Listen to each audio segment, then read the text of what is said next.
PIB brasileiro subindo a 3,40. Verdade ou mentira? Vamos analisar o que aconteceu no último quadrimestre, analisar por que a população não percebe isso e entender até onde o que você vê é verdade ou é mentira. O primeiro passo a compreender é como é que é formado o PIB.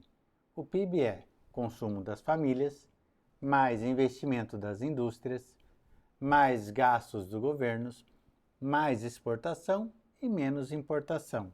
Tudo bem?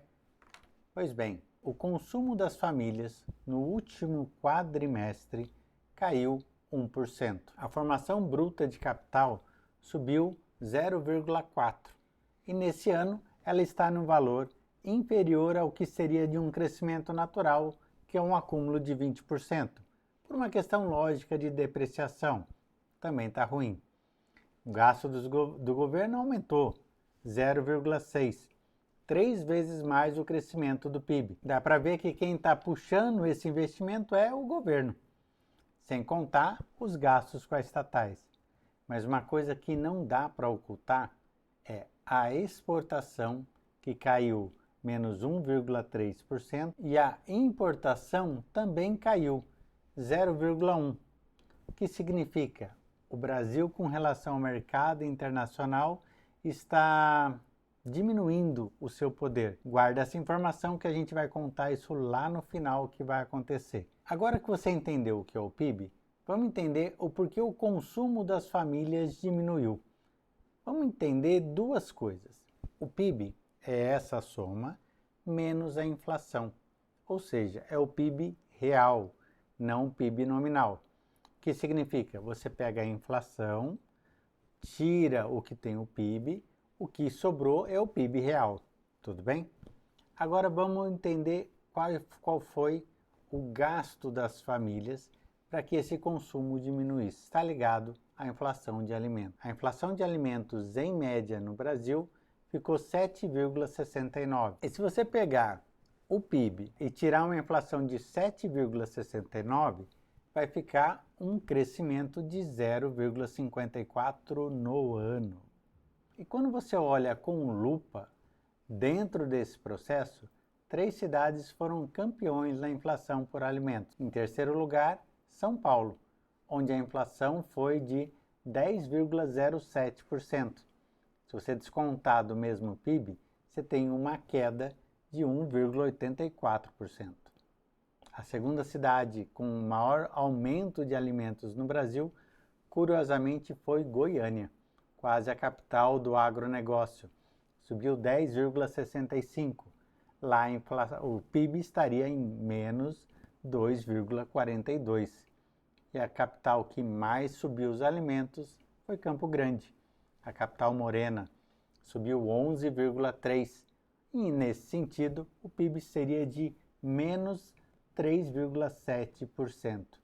Mas por que eu estou falando isso? Na população brasileira, apenas 2,8% das pessoas estão na classe A, que gastam menos de 10% do seu salário com alimentos. 13,2% da população pertence à classe B, que vai gastar com alimentos um percentual próximo a 13%.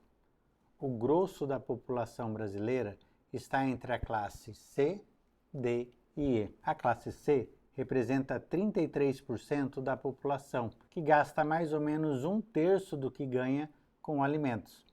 E o resto da população, quase metade dela, pertence à classe D e E, que gasta mais do que 50% do que ganha com alimentos. Essas pessoas são aquelas que mais estão sofrendo, porque afinal, o seu salário ele tem como referência a inflação geral, não de alimentos. Vamos pensar o seguinte: se você mora em São Paulo, ganha R$2.000, você gastava mais ou menos R$1.000 por mês no começo de 2024 para comer. Hoje você gasta R$1.100. Sobrava R$1.000 para você pagar aluguel, comprar comida e ter outras despesas, agora sobrou só R$900. E qual é a principal consequência disso? O mês não fecha. A sua insatisfação não está à toa. Vamos pegar dados do qual é a consequência para esse final de quadrimestre. Por que as pessoas consumiram menos? Simples, porque elas estão inadimplentes, estão com o nome sujo. E olha que curioso, o índice do PIB que mais caiu no quarto trimestre foi o consumo de água, luz e gás, menos 1,2%. As pessoas não estão tendo dinheiro para pagar o básico. Naturalmente, alguns podem fazer gato, pode fazer alguma coisa, mas é o principal sinal de que a economia está errada, se você não consegue pagar água e luz. E é exatamente isso que está acontecendo. E agora vamos tentar organizar as ideias para ficar fácil de entender o que aconteceu no passado, porque o PIB aumentando não melhorou a sua vida e como vai ficar 2025. O PIB aumentou 3,4% porque a relação dele está pontuado com a inflação oficial. Se o IBGE está ou não colocando os dados certos, é responsabilidade civil e criminal do seu presidente. Mas vamos considerar que esteja certo. A inflação de alimentos que mais afeta a população e o consumo geral, que engloba mais de 60% da população brasileira, que são os alimentos, está sofrendo muito mais que isso.